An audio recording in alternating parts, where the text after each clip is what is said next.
Test, test, test. 1, 2, 3, 4. Test, test.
Good morning, everyone. That was weird. Let's see, we're going to call the meeting to order, and Aaron, please do roll call. Kevin Albanese. Here. Augie Beltran. Here. Linda Clifford. Here. David De La Torre. Here. Susan Granzella. Here. Pastor Herrera.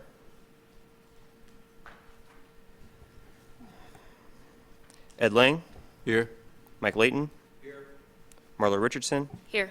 Paul Shafino. Johnny Simpson. Here. Nancy Springer. Here. Thank you. Thank you. Marlo, please lead us in the Pledge of Allegiance. Please stand.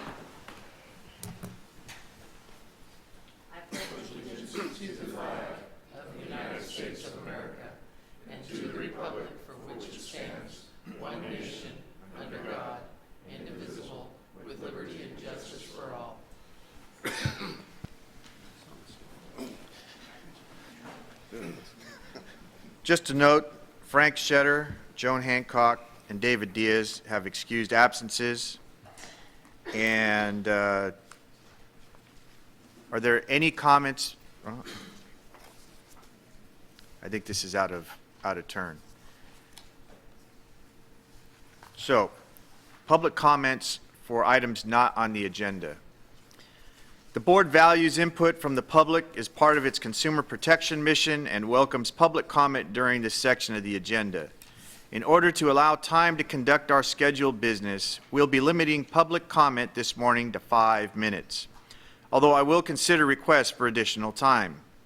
Please note that board members cannot engage in dialogue with those who offer public comment due to constraints imposed on us by California law.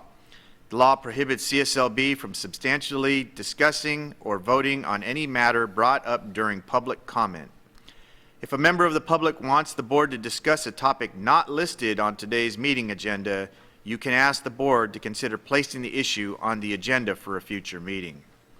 Also, if you have an application, complaint, or disciplinary charges pending before the board, we ask that you not discuss the details of your case pending complaint. That's because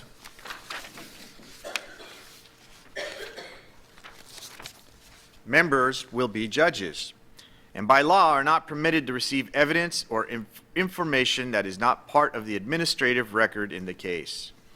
Members of the public can offer general comments during this time for items not on the agenda. If your comment is related to a specific agenda item, you may want to wait until that item comes up before discussion. We'll ask for public comment before moving on to any new item. If we forget to ask for public comment, please raise your hand and ask to make a comment before the board discussion, and you will be recognized. The board cannot take action on any items not listed on the agenda.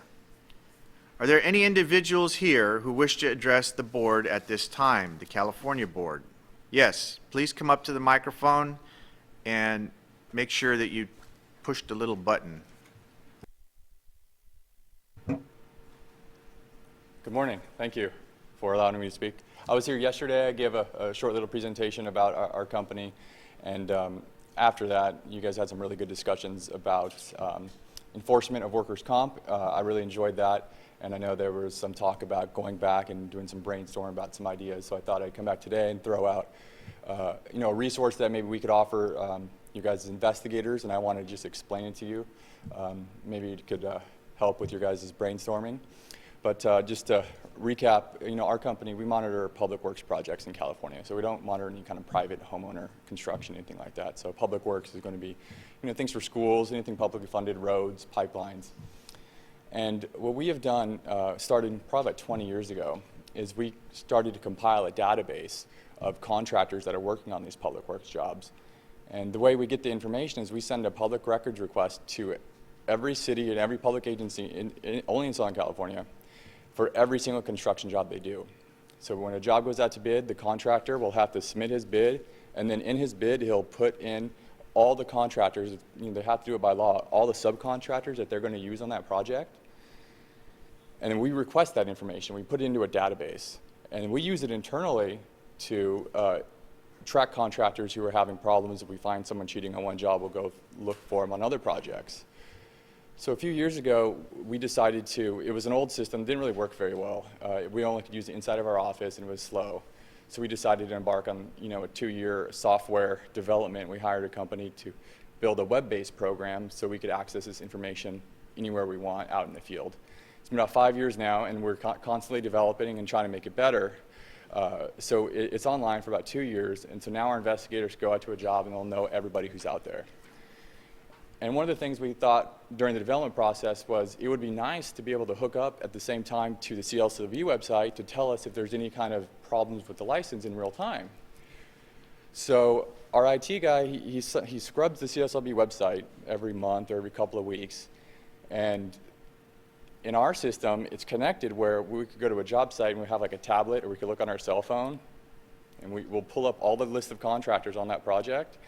And if a contractor's license has gone expired or their workers' comp isn't correct, it'll turn red. So we'll know just by stepping on the job if any contractors don't have any workers' comp or there's some workers' comp violation. So it's really neat. So part of our development process was it's great that we have this technology, but it would be also great if we could pass it on to people who are enforcing some of these laws. So we built it into the system where we could give third-party enforcement agencies the ability to have the exact same technology, in which we do. And the DIR uses it, the DLC, and it's for free. So anybody in here could have it, or any investigator could have it. We just give you a password and you log onto our system and you can walk on any public works jobs and it'll tell you a list of all the contractors and then at the same time tell you if they have workers' comp. So it's just a really neat tool to be able to get information very quickly. And then last night I was thinking, and I called our IT guy, is there a way to be able to target specific classifications like you guys were talking about yesterday? Maybe if you want to see drywall contractors in a specific area, if they're working on any jobs currently. We don't have that yet, but it's easy to build these studies there. Since we already have the data, we could run a search and say, are there any drywall companies working on public works in the city of Garden Grove right now? And we'll be able to pull up a list and we could target specific jobs. So that's something that's going to be in development, but everything else I talked about is already done. So that is a tool that we would be freely pass on to anybody who would like to have it, and I know there's enforcement here if they would like to have it as well. And then I also brought here, just because there were some questions yesterday kind of about what we do and with workers' comp, I'm going to leave some packets on the back table with some press releases of some cases that we had that went to the DA, and this is their press release about workers' comp and how they jailed the owners of the company for not paying it. And I'll leave some business cards back there too. But thank you, I appreciate your time. Thank you for your comments. Is there anyone else from the public? Yes.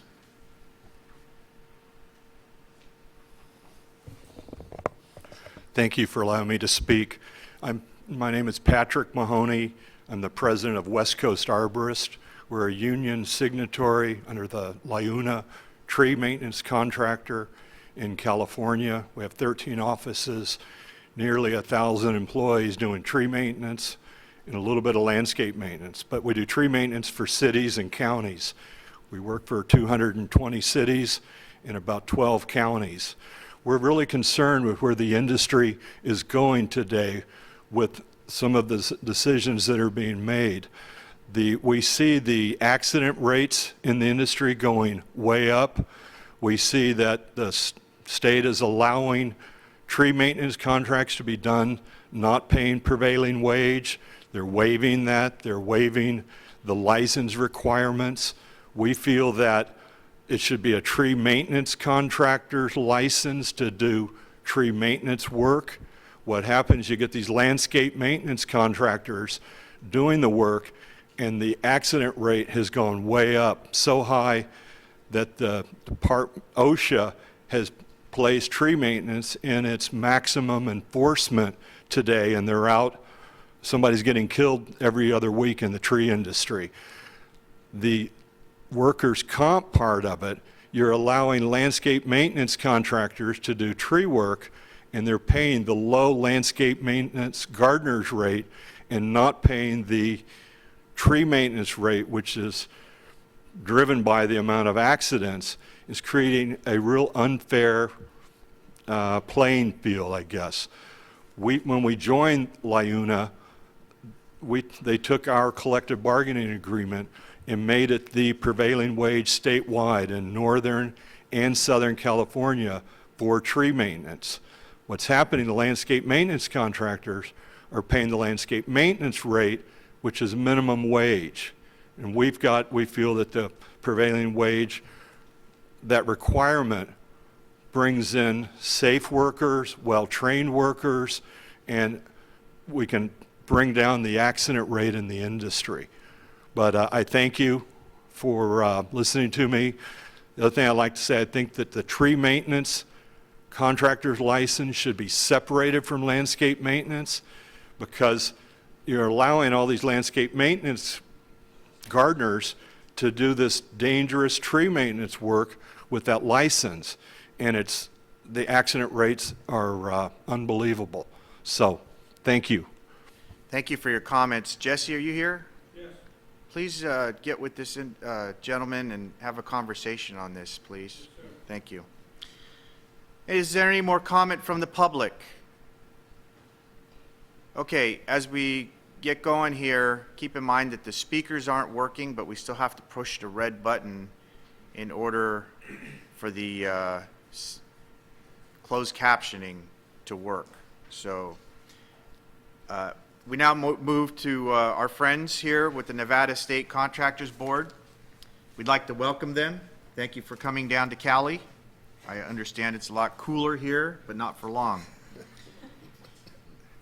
This is our 8th joint meeting, and we look forward to a productive discussion this morning. At this point, I'd like to turn things over to Jan Leggett, Chair of the Nevada Board. Good morning. Thank you, Augie, very much. Appreciate that. At this time, I would like to call the Nevada State Contractor Board June 16th, 2017 meeting to order. Mr. Allison, have you had a chance to review the agenda, and is it consistent with the requirements of the open meeting law? I have, sir, and it is. Thank you very much. Thank you. I'd like to let everyone know that we have 3 board members present today: myself, Kent Lay, Mason Gorda. Noah Allison is our board counsel. We have Paul Rosario, our head investigator. We have Nancy Mathias, our licensing administrator. We have Jennifer Lewis, who is our personnel public affairs officer, and of course, Margie Green, our chief executive officer. Thank you. And with that, I would like to open it to public comment for the Nevada Board. Is there any public comment? Hearing none, we'll move on. Augie? Thank you. Thank you. We're going to start out with discussion regarding CSLB and Nevada State License Board operational structural comparisons. We had kind of a presentation yesterday. We want to address a number of different topics this morning, so we're going to follow. Oh, this is my notes. So I'd like to turn it over to David and Margie Green to present the presentation.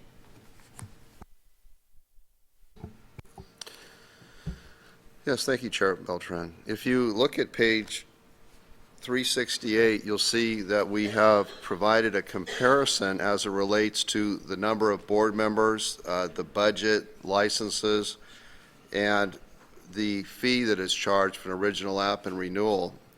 I think what's interesting when you look at this overview is that you see a lot of similarity. Just to talk a little bit about how we handle cases, we both use administrative law judges to hear disciplinary actions. We have similar reciprocity agreements with other states.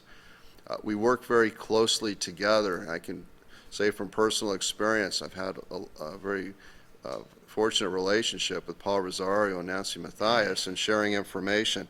The one difference that you see on this chart, though, is the recovery fund that Nevada has and California doesn't. We do focus a lot on trying to achieve recovery through our mediation program, but in the event we're not successful, the consumer is left with a license bond of $15,000, which often doesn't go too far. And I noticed, Margie, it appears you also have a surety bond. I don't know the amount of that, but it might be interesting to learn more about the recovery fund and if that's beneficial for consumers. Thank you. Yes, our residential recovery fund was established in 1999, and we assess a fee to residential contractors who pay in with their renewal, and it goes into a fund so that we can help injured homeowners who have been harmed by a licensed contractor. To date, we have paid out, and I'll have to ask Paul Rosario if he has the exact figure on this, but over $3 million in claims to contractors. When we first started the fund, we let the fund build for 2 years before we started accepting claims. And most of the claims that come forward to us are, of course, single-family homeowners that have had remodeling or some type of work done on their home. The maximum amount that we can pay out to any homeowner is $35,000, and then there is a cap per contractor of $400,000. We recently had a large case concerning a solar contractor, and Paul led that whole entire investigation, and if you'd like to hear how that worked for the consumers, he can share some details with you, if that's appropriate. Good morning. Yes, in 2015, we started receiving a number of complaints from homeowners relative to the solar industry. One of the companies in which we started receiving a lot of complaints on was Summerlin Energy Las Vegas LLC. We received, I believe, approximately 140 complaints in total against Summerlin Energy, a number of them, with 2 of them from vendors. The vendors were owed over $1 million from Summerlin Energy, and so these vendors subsequently, per the lien laws within Nevada, started liening homes of residential homeowners in Nevada, which then caused us in order to get these complaints. What we were able to do was, we had about approximately 140 complaints, and through the recovery fund, we were able to provide some relief towards these homeowners. I think the total number of complaints, dollar amount was approximately $1.2 million. As Ms. Green stated, the statute allows for relief up to $400,000 per licensee. So we were able to provide approximately I think it ended up being about a 38% relief for homeowners on the amount that they were being, in which they were damaged. It didn't fully cure them, but it did provide some relief. And it is something that I believe the Recovery Fund has been extremely beneficial for homeowners in Nevada due to the fact that, as Ms. Green said, this is the only relief they have. The bonds sometimes are the first thing that's going to be tapped by vendors, so homeowners are left with, quite honestly, with really no recourse other than civil action, and sometimes that may take long and may be very expensive for them. The Recovery Fund, we're advocating for the homeowner. If we do an investigation, if we're able to justify the loss of the homeowner and validate the fact that they did make the payment, that it was a valid contract, then our recommendation to the Recovery Fund Committee would be a relief. And then the committee then subsequently meets, reviews our reports. It's an opportunity for the homeowner to address any concerns that they have relative to our validation, and then the committee subsequently rules and then decides whether or not to provide relief to the homeowner and to what extent the relief would be at. So I think it's been a very good thing. We've had a number of contractors whose licenses have been revoked, and this is the only recourse for a lot of these homeowners. So thank you. Thank you. Were there any other questions regarding the recovery fund? Go ahead, Kevin. Not necessarily on the recovery fund. Having been licensed, the amount of the surety that the Nevada board requires is commensurate with the size of contract that the contractor can take, correct? That's correct. So Nevada, unlike California, will place a limit on the largest contract a contractor can do, and then we'll put a surety limit commensurate with that. That's correct. Pastor? Ms. Green. You mentioned that the fees assessed against residential. Get your speaker, Pastor. Sorry. You said the fees assessed against residential contractors. Do you have 2 types of licensees, a commercial and a We do not. At the time of application, we request information from the contractor, whether they will be doing residential work or not. And it applies to all generals as well as subcontractors. If they do both, they do have to contribute to the fund. And that amount is dependent upon the size of their license limit. Yes, Christie. I just wondered if you'd had any litigation involving your recovery fund. Thank you for the question. We did have one case that went to the Supreme Court, but however, the statute provides that the decision on the award is final and not subject to judicial review. Anything else from the California board? Anything else from the public? Moving on to the next item. Okay. Nevada board, you guys have any comments? No? Okay. Next item is discussion regarding construction industry economics. We talked about this last year. There was a concern on housing and what's happening with the housing shortage. Don't really know how this affects us as a license board, but let's discuss it. I do know that there was an affordable housing bill last year. There were several bills, and the governor had his own version that failed. This year, I understand that the Senate and the Assembly have multiple bills going through, and they're very heartened that it's going to go through. I think it's a few $1 billion of funding for housing. But with that, I'll turn it over to David and Margie, and if you guys have any comments you'd like to make, and then we'll take it back to the boards. David? Yeah, I would just point out page 375 where we show a graph that relates to California housing construction.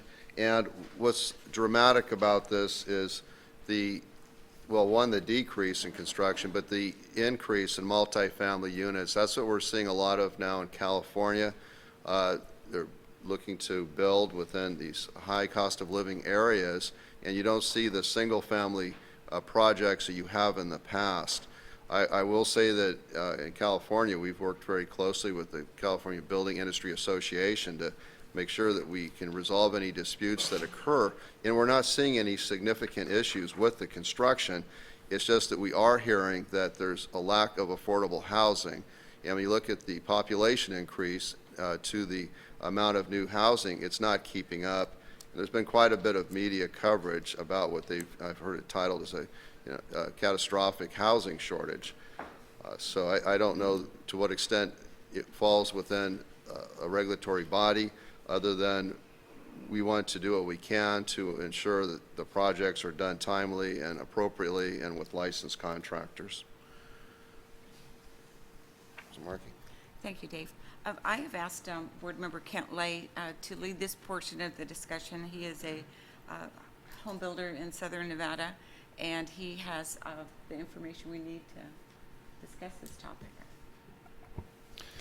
Hello.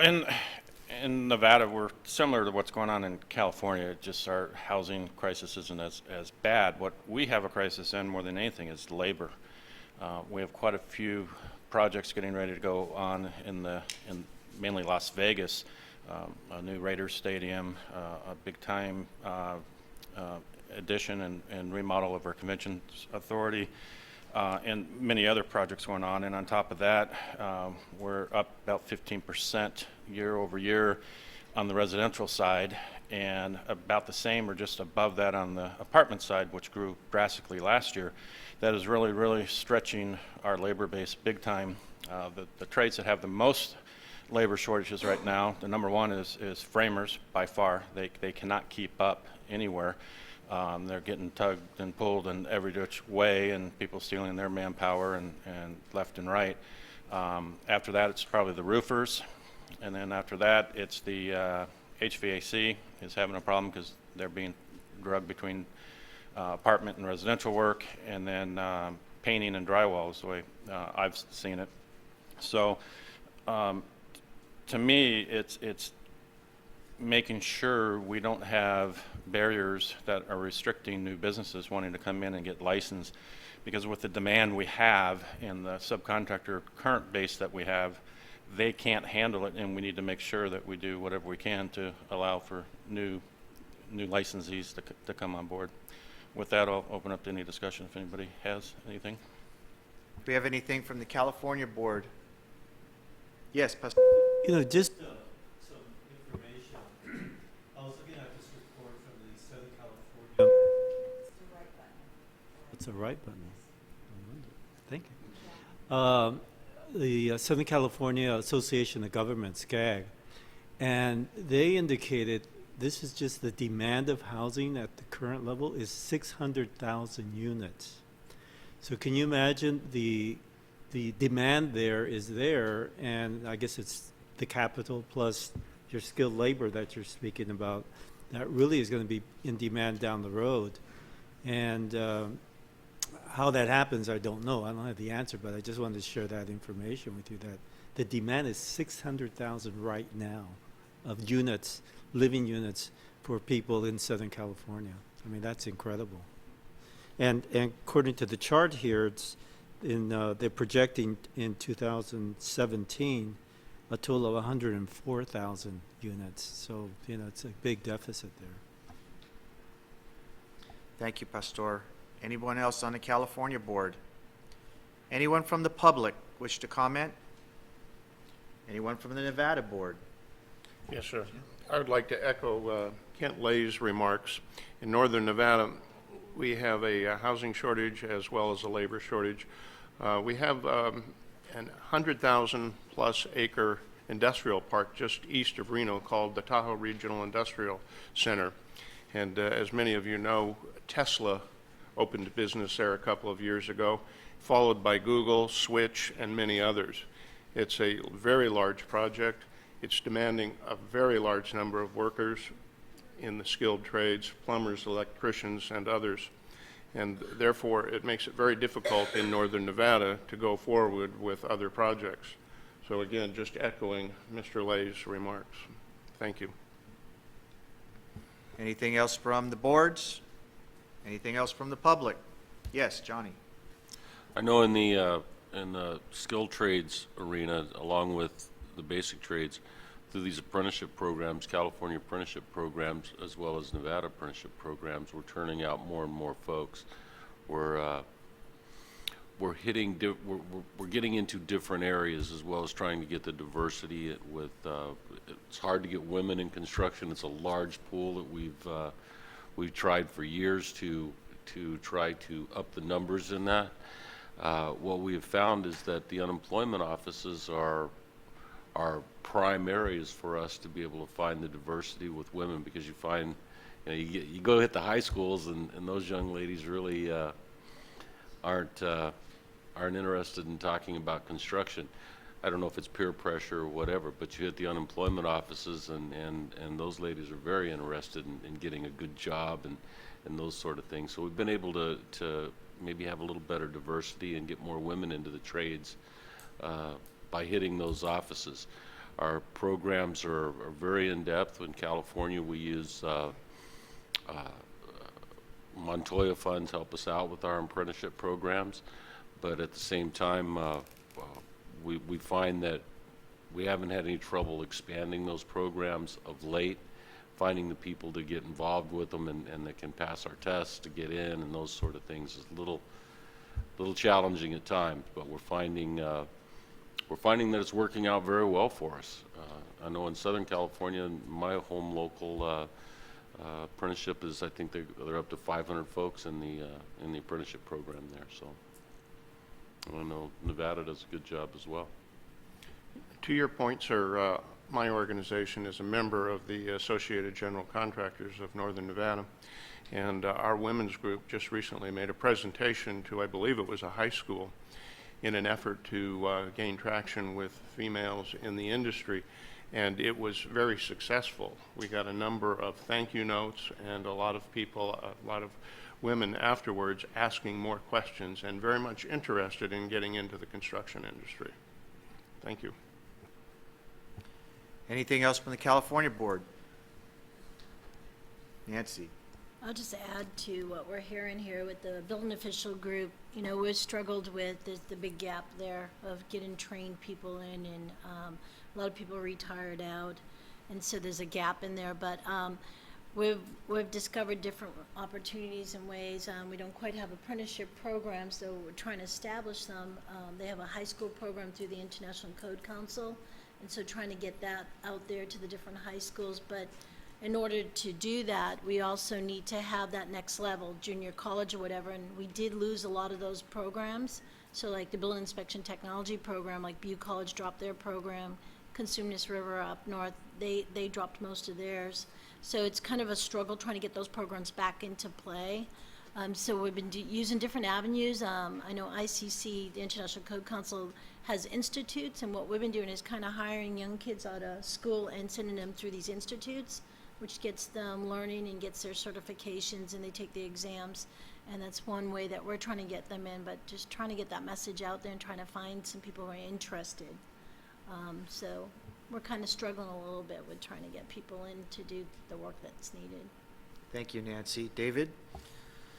Yes, I was wondering, Margie, if you could share with us I would say the open meetings or the ability for applicants to come into your office to learn how to fill out an application. It's something from the staff level that we've been looking at because we do have a lot of original applications that are rejected. And is that an opportunity to build your licensed population base? And how effective is that, Margie? Thank you. Yes, we have a business assistance program where we have the applicants or current licensees come in twice a month and meet with our staff, and we walk through the application process with them, answer their questions that they may have on applying for a license, any bonding information, experience. It's proven to be very beneficial. Whether that opens the door opportunity more for additional applicants is yet to be determined, because it's usually our applicants that have already applied that are interested in the course. One thing I would like to mention that has been quite successful in Nevada is we have a construction education commission within our board, and it's 7 separate members. All of our fines that are imposed through our discipline of contractors are deposited into a separate account that is through the general fund, but yet our commission monitors those funds and awards grants to applicants who have specific construction education programs. That started in 2001, and to date we've awarded about $3.5 million to grant applicants. The terms of the program or the grants have to meet certain requirements. Has to be for construction education, but that is very broad. We've granted awards to schools to start in elementary school programs to educate children. We've gone up to as far as the University of Nevada. Las Vegas has been awarded grants for some of their competitions on the solar decathlon project that they took second place for. So that program is another way that we can reach those that have specific education needs. It certainly doesn't even knock a dent in what we're trying to accomplish. But in addition to that, we go out and we partner with different groups and schools and trade associations and apprentice programs and try to educate students and workers about the benefits of being a licensed contractor. Jennifer Lewis, our public information officer, has been instrumental in coordinating all of that. We just did one recently with a charter high school in Reno named ACE, which they have construction education training only, and it was very beneficial. We did one in Las Vegas about a month and a half ago where we partnered with a vocational education school, and that was attended by probably 300 or 400 people. So we're trying to reach out to the schools, and although it's not directly part of our mission, it is as far as the education portion and trying to get qualified students and students interested, females, males, all the way from 6 years old up to adults, and get them involved in learning that construction and contracting can be a worthwhile career path for them. So if you'd like to hear more on our public information, what we do with that, Jennifer can answer those questions, or? Sure. Jennifer?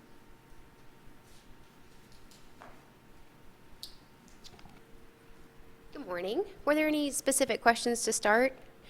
As Ms. Green mentioned, a lot of these initiatives began with our 75th anniversary campaign, which we reported on last year. What's really been beneficial is the partnering with the community, and I think it's kind of a new avenue, or a more recent avenue since I've been on board, that we're exploring as far as the construction education and really promoting the benefits of a lasting career in construction. I think in doing so, we've been able to network with a lot of the other industry associations, so we're identifying new opportunities to expand that program. And I think we're trying to carve our path in that as well, as to in regard to what Ms. Green said about what our role is and what we should be promoting, in addition to the value of a licensed contractor in your hiring process. But we've been very successful in that. I'm excited to see where those networking relationships will take us. I think it's just the first step this month. As Ms. Green mentioned, we had those 2 events, very successful, and I think it's an ongoing development program that we're going to try to make more robust in the months to come. Thank you, Jennifer. Any questions for Jennifer? We'll go with Marlo, and then we'll go with David. I just have a comment. I think what you guys are doing is absolutely great, and I think there's a really big educational component, not just for people to know the benefits of being a licensed contractor, but for people that don't actually know that these regulatory entities such as your board, our board, exist. And I think just getting out there in the community and just having people understand what to look for, how to go about becoming a licensed contractor is great. I hope we can do something like that. Yeah, these pathways into the community, I mean, the construction industry are critical, especially for certain communities that are underserved, especially high-risk communities. In San Francisco, we've been successful in having partnering with the city and county and building these apprenticeship programs through DPW, Rec and Park. I was wondering, do you have any of that through the public sector? Any pathways apprenticeship? No, not at this time. Not through our board, but in the industry. The industry does. And we are trying to partner with as many people and as many organizations and agencies as we can, because we feel there's such a need with the current workforce shortage and what the future holds for construction, that we have made that, and that is part of our mission. We're here to protect the public. We're here to make sure that the construction industry is healthy and viable. And by getting the word out, the student may not go into construction, but they will remember that the contractors board talked to them sometimes. So it's kind of a 2-part message that we're getting out there. When I think of equal value in our outreach initiatives, is really trying to educate the parents, to let the parents know that construction is a viable career option. I mean, I think the mindset today is, higher education only. We don't consider trade schools or trade paths as a viable career option. And I think, there's a message to be served there as well, in addition to bringing the passion to the students themselves. Thank you, Jennifer. Thank you. I think the misnomer of higher education being only college is a large one. Apprenticeship is a higher education. There are many huge contractors that started out as apprentices, never went to college, and are just as successful as anybody who got a 4-year college degree, bachelor's degree. Any other questions from the California or Nevada boards? Yes, Linda. Yeah, and I would just say they're not mutually exclusive either. You're absolutely So right. my son went to Trinity College in Dublin and then joined the labor's union. So. Yeah. And we work with the American Schools of Construction. They have their event every year in Sparks. The employers come down to harvest those new construction management students. And you find the ones that have spent time in the field as apprentices, as interns, have a deeper understanding of the industry So you can't forget swinging the hammer or sweating a pipe or running a conduit. That's a big deal. All right, so once again, anybody from the public want to comment? Back to the boards. We move to number 3. Discussion regarding California Little Hoover Commission's report, Jobs for Californians. Strategies to ease occupational licensing barriers. David. Thank you. In California, we have an independent state oversight agency, and it's known as the Little Hoover Commission. On October 4th of 2016, after they conducted 3 public hearings, they released the report that's in your packet titled Jobs for California, Strategies to Ease Occupational Licensing Barriers. And what the report brought forward or includes is that occupational licensing and consumer prices may increase wages in those professions by 5% to 15%, which is good. But the concern is that there's barriers that may cost consumers nationwide more than $200 billion a year. And some of the findings that the report includes is that there may be former criminal offenders that may not know if their criminal history is disqualifying. I believe in California we've done a good job of putting information out as to what somebody could expect when they file an application, whether or not say a felony would disqualify them for a period of time. It will, but they would have an idea of when they could apply and be successful. It addresses military spouses and veterans who may not understand how to get a license in another state. I know that our board has been supportive of legislation to eliminate the original application fee for a military veteran. It talks about what they title reciprocity agreements, and in discussing this with Margie, we would tend to call it the waiver of the trade exam. I would like to ask with the chair's permission, if we could bring Laura Zuniga up to talk a little bit about California and the reciprocity or trade exam waivers that exist.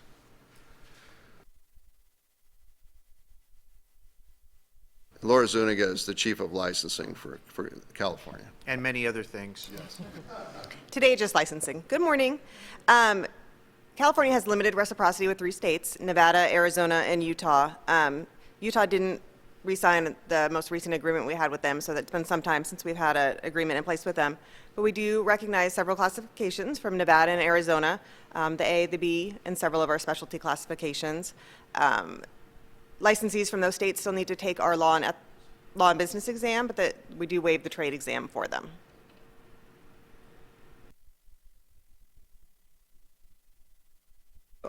And then this is one of the items that was added to the licensing committee's strategic plan. So it's something we'll be reporting on at the next licensing committee as we look at whether we can expand further beyond our existing agreements. Wonderful, thank you. Any questions for Laura? Don't walk away. Yeah, I have a question for Laura. What would you think about working with the Nevada staff and maybe exploring opportunities in other states, perhaps even considering, say, a memorandum of understanding? Oh, I think that would be very helpful. I think we could update some of our existing MOUs and then see if we can expand beyond what we have in place. Absolutely. Perhaps a task force? Sure.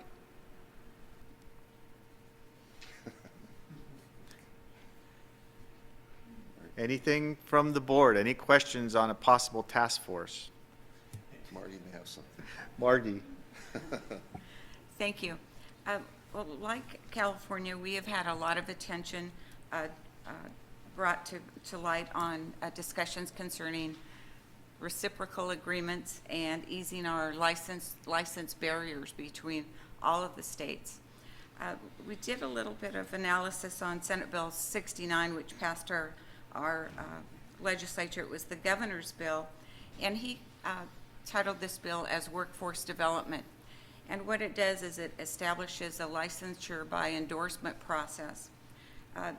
That bill brought a lot of attention to what's going on a nationwide basis following the North Carolina Dental Board case, which everyone is probably very tired of hearing about. I know we are. And there have been initiatives across the country on a national basis, similar to what your Hoover report has done. We look at those and ask what can we do as boards and of states to ease that barrier and to help with some of our applicants and licensees who want mobility with their license. I've asked Nancy to take on the subject a little bit about the reciprocity agreement, or reciprocal agreements, excuse me. I've just learned 2 days ago that that word is not the proper term to use, so I'm trying to take it out of my vocabulary, and I'm not doing a very good job of it. So we got some information together from NASCLA on which states accept the accredited NASCLA exam for the general contractor. Now they have an electrical exam that they're going to be releasing soon. That is part of it. Also, as Laura mentioned, we do have an agreement with Utah, Arizona, California, and Nevada. It's limited, and we're looking at ways to expand that. We'll be taking it to our board next week for a discussion as well, but Ms. Mathias can bring you up to date on some of what the information that we've found recently. Yes, thank you, Ms. Green. As we've all mentioned, we know the national trend is really toward portability of licensure, and so we're looking at that in our state as well. One of our strategic initiatives is to take a hard look at our licensing requirements and also the methods by which we require applicants to meet those requirements. And so we're looking to other states to see where we might be able to recognize their exams, as well as some of the work that they've already done to verify experience of our applicants. I think, as most of you know, we have exam waiver agreements with our western states, California, Arizona, Nevada, and Utah. We've had those since 1991, and we really haven't revisited those very often, and it's time to do that. I think there's a real opportunity to expand on those. We have about 76 titles in Nevada for exams, and so we know that other states are offering similar exams, and we'd like to be able to recognize those. As we looked at some of the material that NASCLA has put out concerning reciprocity or endorsement agreements, we find that they tend to be very regional. So we have agreements with our neighbors, but we don't seem to go outside that. And so we'll be looking at that along with your state, California, and see where we might be able to expand on those opportunities and really create opportunities for those that already meet licensure requirements to have more portability and remove some of those barriers to seeking licensure in other states. Thank you. Is there any comment from the board? Any questions? Nevada board. Nancy, would you explain about the limits on those agreements, the exams they do not include? Currently, Nevada has excluded certain types of trades from those agreements, and those include electrical, mechanical, plumbing, and fire protection trades. And so we want to take a look, revisit that as well. It was a decision that was made a long time ago, and so we're not even sure what the reasoning was behind that. And we think that we can remove those barriers as well, especially with the state of California and most likely Arizona and Utah. Anything from the board? Margie, anything else? We would just welcome the opportunity to work with your state, and that hopefully the two states can lead the charge to open, be a little bit more acceptance of some of the other state exam waivers and work closely with that and take the lead. That's what our Thank you hope so is. much. Anything from the public? We move on to discussion item number 4. Discussion regarding requirements for reporting of studying civil judgments, arbitration, awards, and settlements. David. Oh, no, Laura. Come on down. So are you not licensing in this, your enforcement now? And she's gone to legislation. Apparently I misspoke. I'm back. There was legislation enacted last year in California, SB 465, by Senator Hill that asked CSLB to study the issue and determine whether our consumer protection mission would be enhanced by requiring licensees, insurers, and other parties to report settlements, confidential settlements, and arbitration awards to CSLB. So it's a result of a well-known accident that happened in Berkeley, I think about 2 years ago. So the board is currently conducting the study. We're going to meet with stakeholders. There was legislation prior to that was not successful. So there was a lot of opposition from interested parties. So it's something we're working on now, and we're just interested in hearing if maybe this has been an issue in Nevada, if you have any similar type of reporting.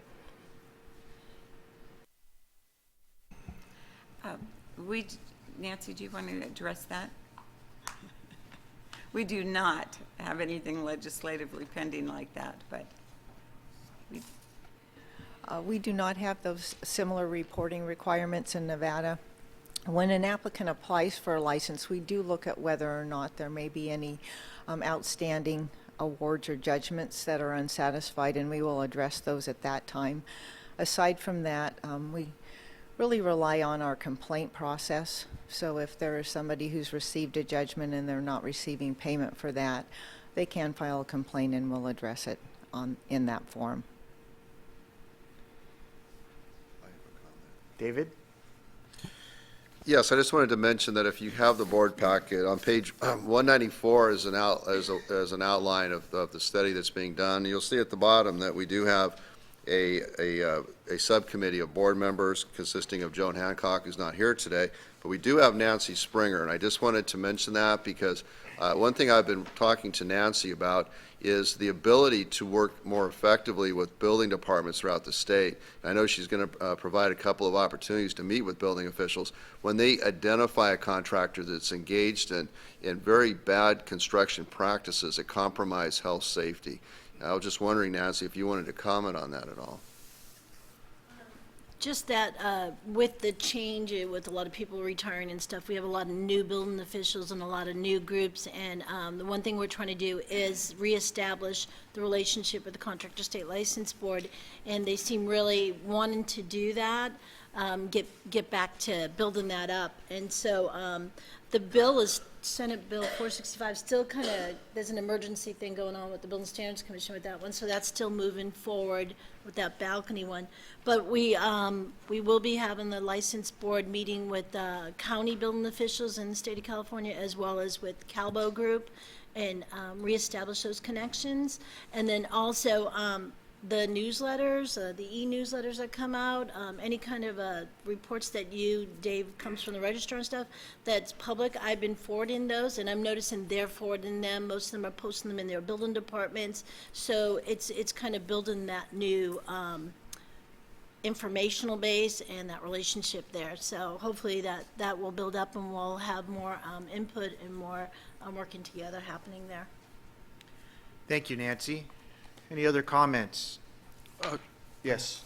Yeah, I would just, along that line, I think it's important to identify the bad actors. I think it's also important, before we become judge, jury, and executioner, that we're looking at all the circumstances. Perhaps there's shoddy plans on a job, owners, developers trying to go build on the cheap.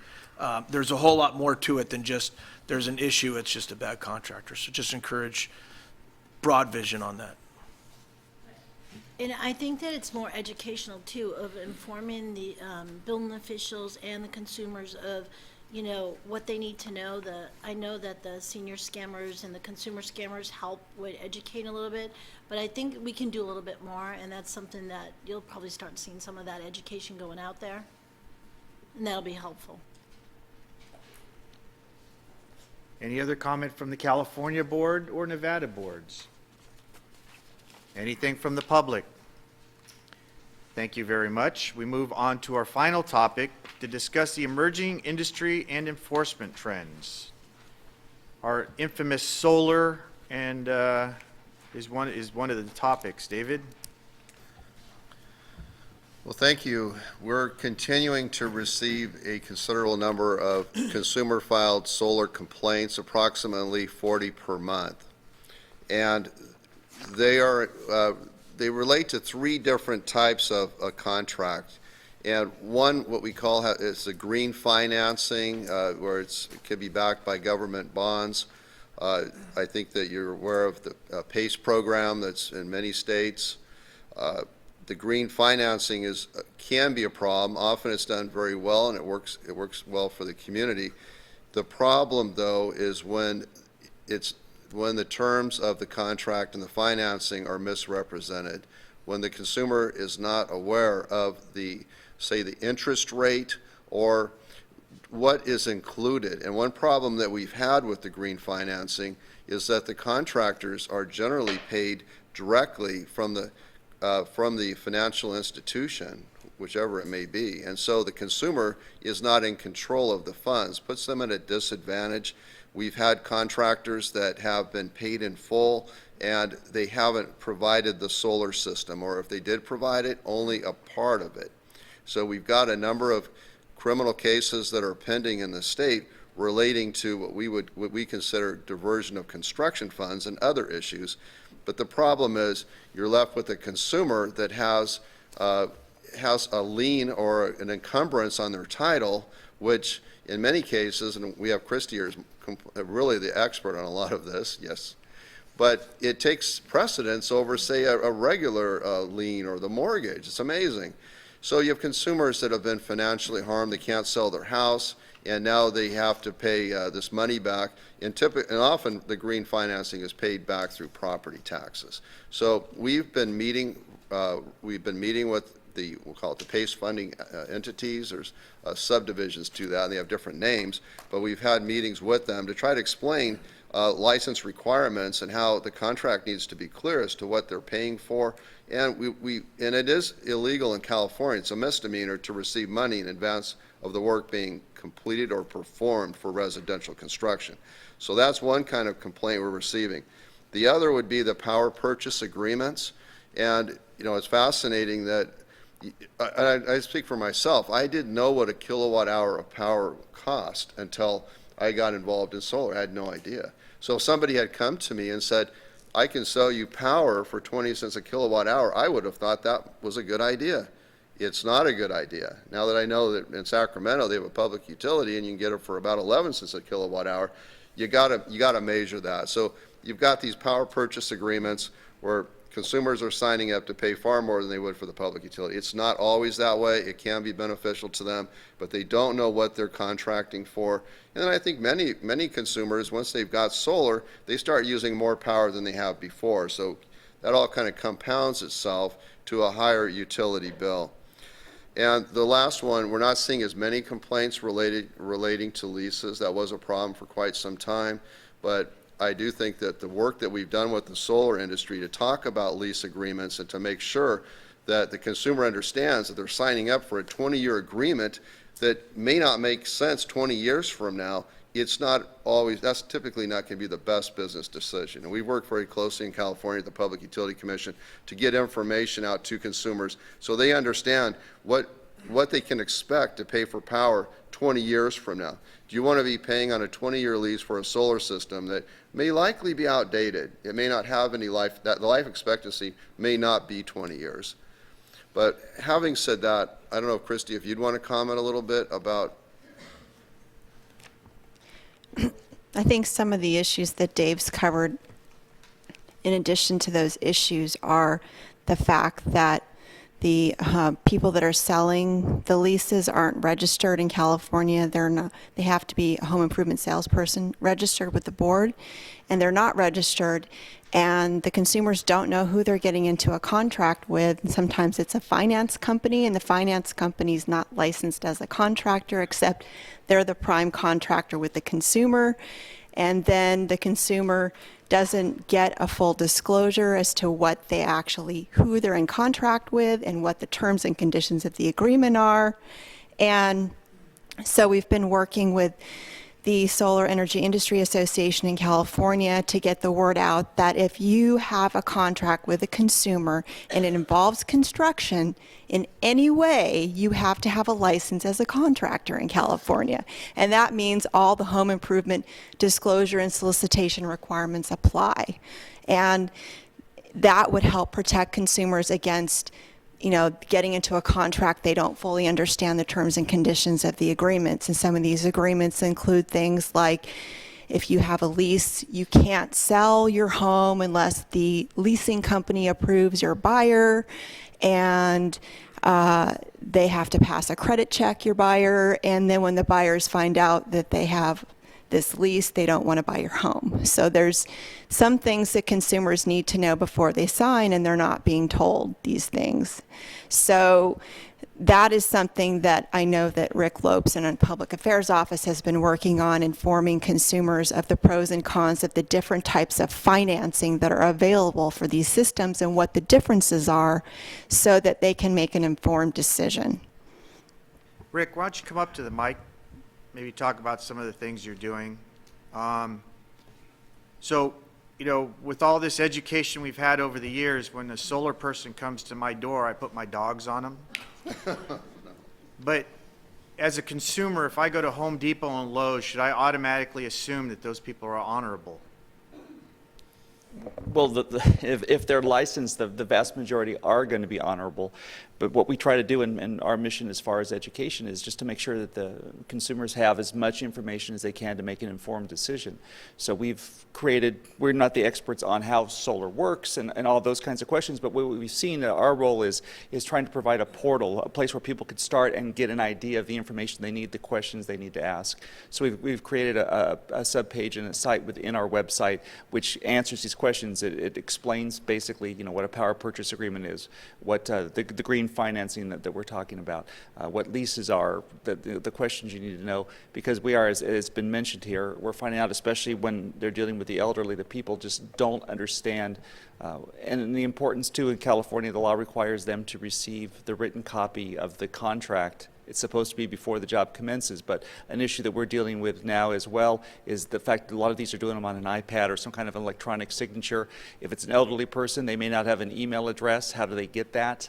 Sometimes we're finding that salespeople, which is where our jurisdiction comes into play, because mostly it's licensed contractors, their employees that are out there selling the financing, is they're creating an email account for the senior, and they're sending it off even though the senior has no idea how to get it, has no access to it. And in some cases we've seen they don't actually, or they may actually get a hard copy mailed to them. In some cases they don't receive that until after the contract is done, so they don't realize what they've just agreed to, and then they're behind the 8 ball. So we're trying to give them this information, hoping that they'll look to us as a resource when they start the project. So a lot of our education is trying to be, you know, up front. And we're working, as Dave and Christy mentioned, we have met with the different industry associations, and we're doing what we can.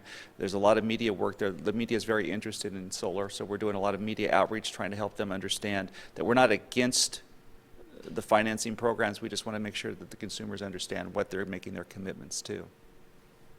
Thank you, David. Margie, I'm sure solar is an issue in Nevada as well.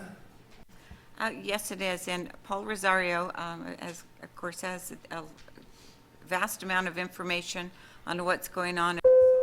And also Noah Allison, our attorney, was also the prosecutor, and he might add some of what you saw during prosecution phase and what homeowners have been faced with, and what we can do to better serve the public. Nevada continues to be one of the top solar states, most likely because of the amount of land available. As maybe some of you don't know, but I believe 73% of the land in Nevada is federally government land. And the federal government does lease a lot of that land to solar companies if they choose to.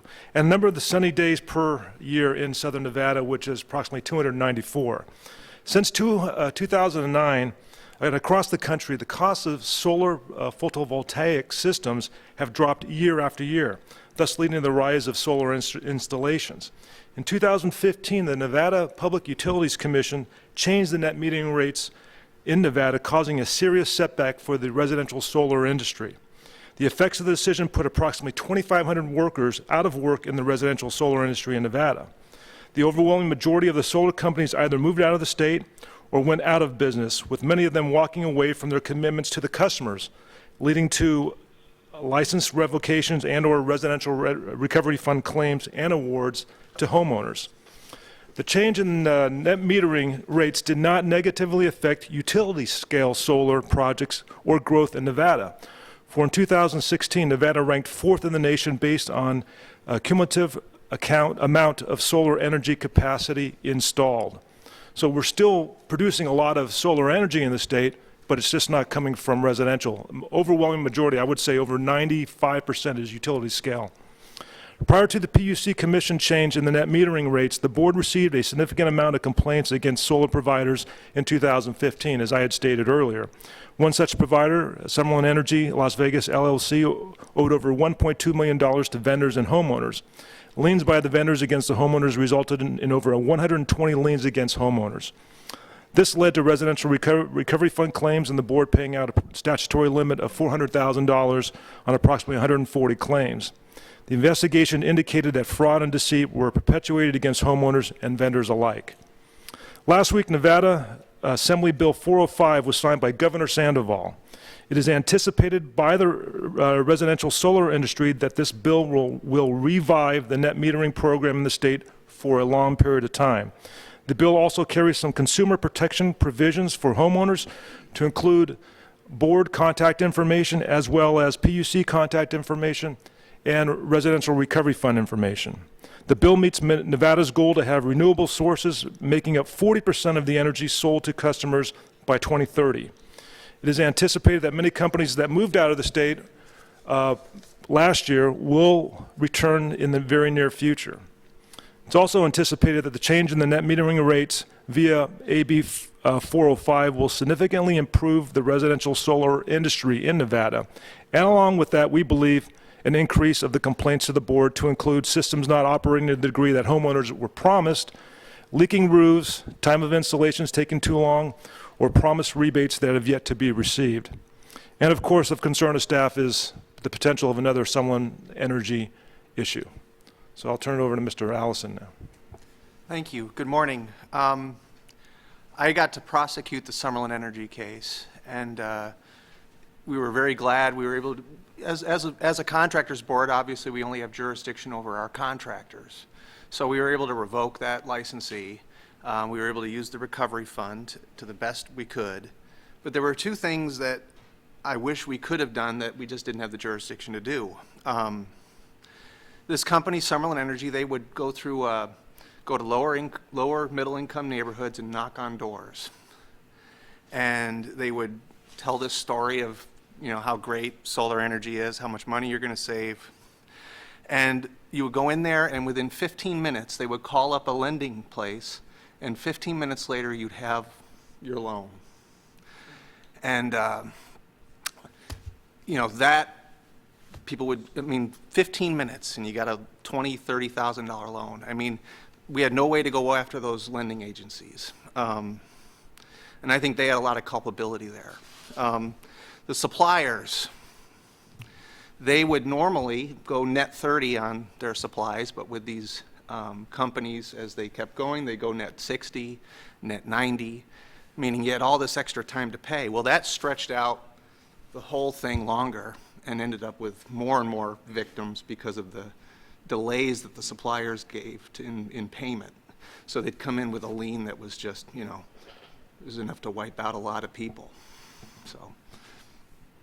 I will say, during our investigation, once we received complaints from homeowners that had a finance system, but a system was not installed, we were able to go to those lenders, of which all of them were out of state, most of them in Utah, and go to the lenders and say, listen, you guys broke the law here. They never received anything. You released the money to the contractor without any work being performed. They subsequently were able to validate that and refunded those people the amount that was paid out to the contractor. So to Mr. Allison's point, I believe they understood their exposure on this and realized the best thing for them to do is take a step back and try to not cause more of a problem they've got. So that worked out well. But it took us having to go to the actual lender and forcing the issue. What was for Summerlin? Summerlin Energy. Summerlin Energy. What sort of bond did you have up on them? I don't do you think it remember? was the bonds that we give, even for the large contractors with unlimited licenses, they're negligible. I mean, they're what, $30,000, $40,000. So it's not enough to cover even one house. Right. So, Yeah, I just, we've developed a very positive working relationship with the California Solar Energy Industry Association, and one reason why we wanted to do that is to identify the contractors that are causing problems. And I mentioned earlier that we receive approximately 40 complaints a month. That's a very small number when you consider how many solar jobs are going on, so most are being done very well. Have you had any success working with the solar industries in Nevada? Yes, we have. 2015, we started engaging the industries in basically discussions and telling them what the board is there for. Because we were receiving in 2015, the number of complaints that were coming in was probably, I would say, 1 out of every 5 complaints that we were receiving was against the solar industry. We wanted to educate the solar industry of our concerns that are out there, the importance for them to ensure that they're taking care of their clients, their customers, and that we're going to be there if there is an issue, and they're going to have to sit down with us and try to address these workmanship issues. So we've had very good conversations. As what has been stated, you're looking at, I think, a very few issues with very few contractors that are causing the majority of the problems. The larger companies, we felt that were very, very attentive to any complaints that they were receiving from homeowners. So that wasn't really the issue. It was really the issue that we were coming across were the smaller companies, and of which I would say the overwhelming majority of those have left the state. Thank you, gentlemen, for your presentation. Noah, did you have something else? just to follow up, just to the credit of, I don't know which one it was, Paul, but one of the solar companies, in the wake of Summerlin Energy, you had a lot of homes that had the system on its roof. It had everything there, but Summerlin Energy disappeared, and those systems needed to be energized. And that's all that remained. And there was a company that came in and was able to work very well with the homeowners to get that done. We had a couple of contractors, electrical contractors, solar contractors that did step up to make these people whole, turn on these systems at I would consider a reduced fee. So they really saw the importance of really what was the effects of the solar industry relative to Summerlin Energy, and we're trying to leave a good footprint for the solar industry in the future with us. So that was a good thing.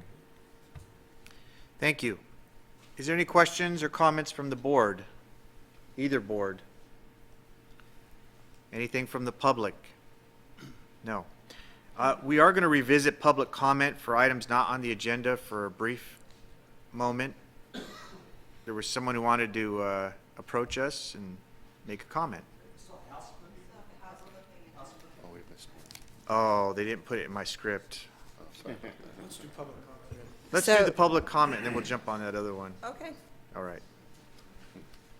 What was the other one? Well, house flipping was the last one. Oh, Shoot. sorry. Thank you, Mr. Chair. My name is Sonia Logman, Deputy Secretary with California's Business, Consumer Services, and Housing Agency. I just wanted to take a quick moment to say welcome to our guests from the Nevada Contractor State License Board to California, as well as just a couple brief updates for the board. In February, we were fortunate enough to have our Undersecretary and Acting Secretary, the Governor appointed Alexis Podesta, as our Secretary to the agency, in which she was recently went through the Senate confirmation process, and we're just pending her floor vote. So hopeful that will help it happen soon. In addition, as you all know, our new director, we're excited to welcome Dean Graffilo. And most recently, the governor also appointed Deborah Hoffman as our undersecretary. So our agency team has rounded out with a couple of vacancies that we've had over the last couple of years. So just wanted to say all of the team members are very excited to continue to support the Contractor State License Board and all that you do, and of course say thank you as well for your consumer protection, as well as all that you do to support good contracting in our state. So, Thank you, Sonia. of course. Now, we missed house flipping. So, David, go ahead and tell us about house flipping in California. The concerns we have with house flipping relates to the use of unlicensed contractors. And what we're seeing is that we have individuals that are purchasing homes unlicensed, not using a licensed contractor to do the work, and they have every intention of selling it. Often, they never actually live in the property. And it creates, it leaves workmanship violations behind for consumers. This has been a problem for building officials. I haven't spoken to Nancy about it directly, but I've had many calls from building officials about the quality of work, about the failure to get a building permit. The intention of the person that bought the house is to do some minor work, maybe it's major work, don't always get a permit. They want to put it back on the market and make a large return on the investment. The problem, though, is when they're taking shortcuts, an example being not venting the bathroom or the stove to outside of the dwelling. They're simply venting it to the attic. They're just not following code requirements because many of these house flippers are not appropriately qualified to be doing that work. They should have a licensed contractor present. One of our strategies is to meet with, in California, the Bureau of Real Estate. We want to talk to the Bureau of Real Estate about how they can work with us to educate real estate agents. And so when there's a house that's been purchased, it's going to be put back on the market, the real estate agents should be aware of license requirements. We're just asking that the contractor that does the work is qualified and that they obtain the necessary building permit so it can be inspected and signed off. Margie? Thank you. I'll ask Paul Rosario to come up again. Of course, all of you have seen all of the house flipping shows on HGTV, and they start right in Nevada, so it is an issue with us, and Paul will give a presentation on that. Yes, Southern Nevada is one of the most popular places in America for house flipping. One reason may be the high foreclosure rates. For last year alone, Nevada ranked third in the nation. House flipping profits had been steadily rising since the recession, but jumped to a higher than usual level last year. According to Atom Data Solutions, which defines flipping a house as selling a home within a year of buying it, Las Vegas house flippers made an average gross profit of $51,500 per sale in the first quarter of 2017. This number is up 29% from the same period last year and is the largest amount received since early 2005. Unless significant structural changes were made to a house, the discovery of unpermitted work by the flipper may not surface in the home inspection. Additionally, unless a complaint is submitted of unlicensed contracting at a specific location, it would be difficult to identify any unlicensed contracting in that most residential remodel projects are not large in scope. Complaints received regarding workmanship for or unlicensed contracting at the board for flipped homes is not significant at this time. Nevada does have an owner-builder's exemption under NRS 624-0314 for a property owner to build or improve a residential structure on the property for his or her own occupancy and not intended for sale or lease. The owner-builder exemption is applied for and approved at the respective building departments. If the owner-builder exemption in the owner-builder exemption affidavit of exemption submitted by the homeowner acknowledges that they cannot sell the house within a year, they cannot hire unlicensed contractors, and anyone working for the owner-builder must be supervised and employed by the owner, who must comply with state and federal laws as the employer. Nevada also has a limited exemption for the licensed realtors under NRS 624-03111.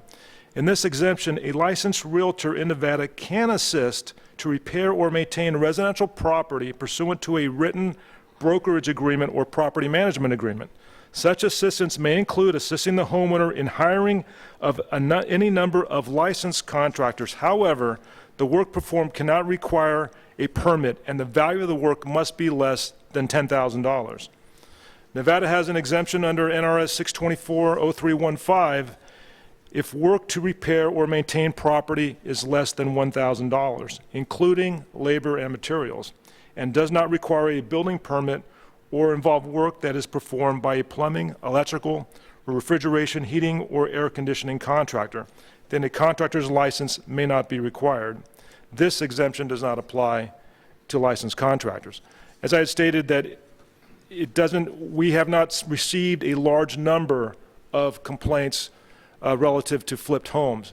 Again, I think a big reason for that is the fact that unless the work is significant, it's not going to be noticed during the home inspection, and then it's really up to the next person, the new buyer, to identify any potential problems they have.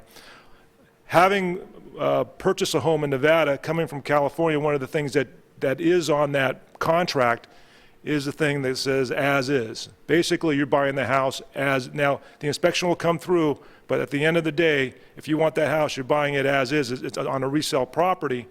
And the thing is that there is a home warranty extended to that home for 1 year. So that's when they kind of get you. It's very different buying a home in Nevada as it is in California. I'll just put that out to you, because I was somewhat amazed that, I had a list of items, the house I was purchasing, that needed to be done, and then my realtor was explaining that it's not done that way here. You buy the house as is, you understand what the problems are, and then if you don't like it, then you can walk away from the contract. So. Linda. So along the same line, I noticed that your handyman exemption is 1,000. When did you guys go to 1,000? Thank you.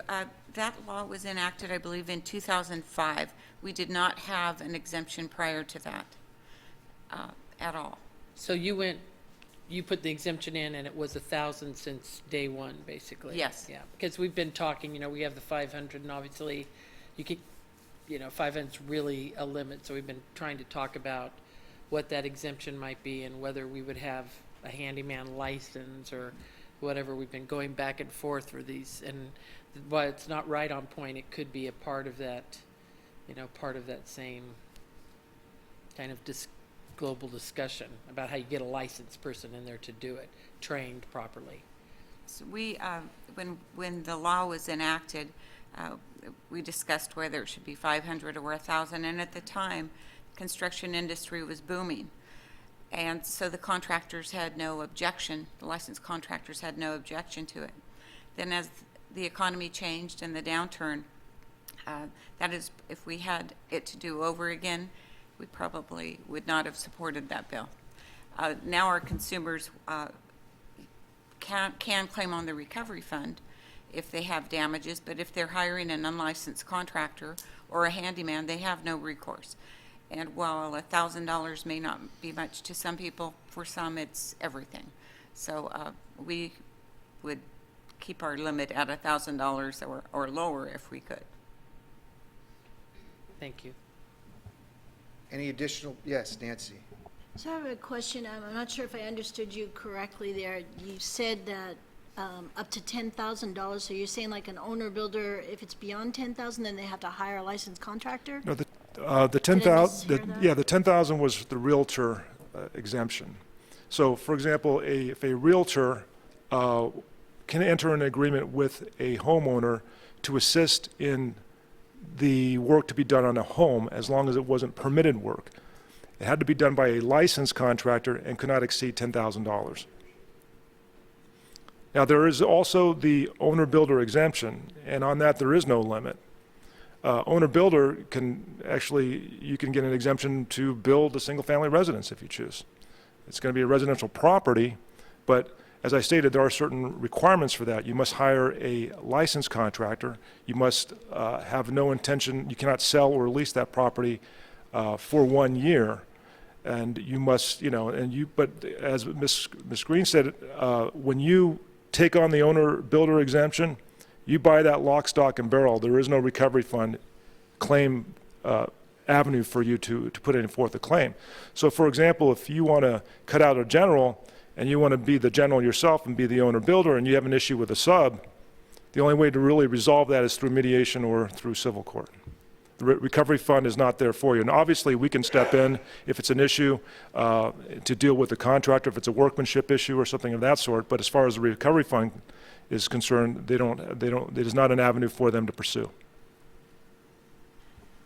I know, I think it was maybe 2005, Dave, that California building officials got together, the license board, and we came up with that 12 items. So if you file for a permit as an owner builder, you have to complete this form, and it says you initial 12 items, then we confirm with your signature in the end that you understood all this, and then you sign in driver's license something to say that's who signed it. And we won't issue a permit without this if you're doing owner builder. Within that document of the 12 items, it kind of talks about the requirement for licensed contractors, you know, you're taking on this liability if you want to be your own contractor. The one thing I'm not sure of, though, is I don't know that we have that 1 year in there. So it might be something to revisit, because that was like a memorandum we had with building officials and the license board to make sure that these documents were required as part of that application submittal. And we still use them. We're going electronic now, but Right. we still have them. We won't process without it.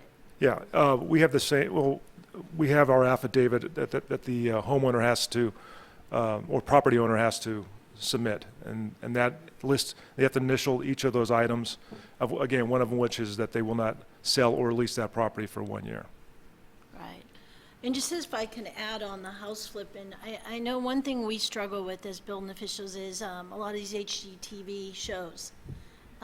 There's only a couple that I'm aware of, the couple in Texas. They will talk about planning and zoning and building permits, but it's very rare, like the treehouse guys, they build these and they never talk about the requirements for permits. They never talk about code items, or they do it in like such a way that it's almost like it's not important.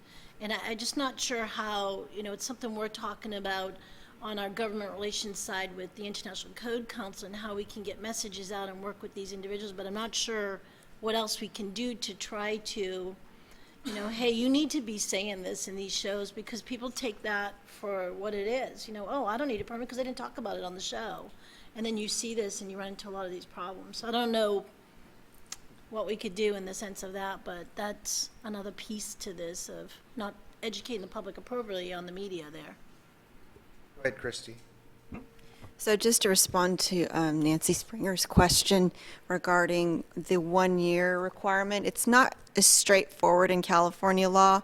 In 7044 of the Business and Professions Code, it says that you can qualify for the owner builder exemption, but only if none of the improvements are intended or offered for sale.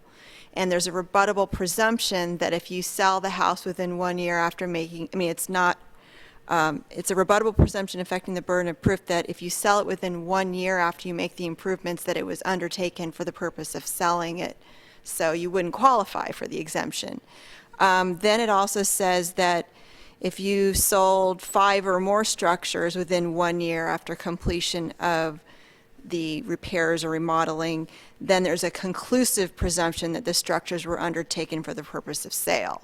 So it's a little bit different, less straightforward than I think the Nevada law is on that, in that regard, but there are still some restrictions with respect to that, and I think that the industry knows about the 1 year rebuttable presumption, because I've heard it discussed even when I was purchasing my own home about the 1 year.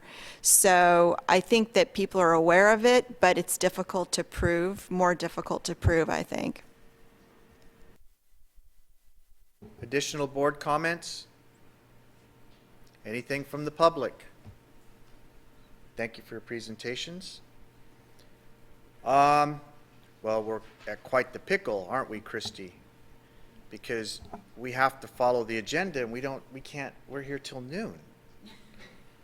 Oh, no, we can adjourn early? Of course you can. Oh, okay. I appreciate your advice, Counselor. It says on the agenda, all times are approximate and subject to change. Thank you. I have a note on my phone that says, always listen to your counselor.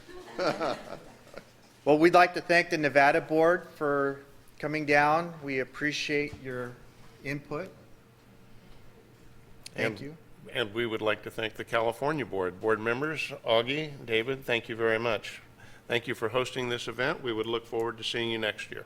It was an honor. Thank you. With that, the chair would entertain a motion to adjourn. Is there a second? But there was no second. Was there a second? Oh, okay. Aaron, roll call, please. Kevin Albanese. Aye. Augie Beltran.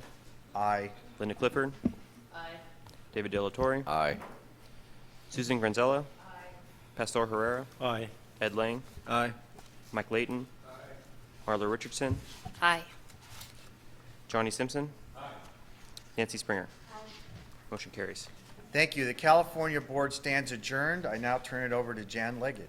Thank you again, Augie, very, very much. Is there any public comment for the Nevada Board? Hearing none, this meeting is adjourned. Thank you very much. Thank you. Thank you. It's been a pleasure to see you again. See you next year. Mike.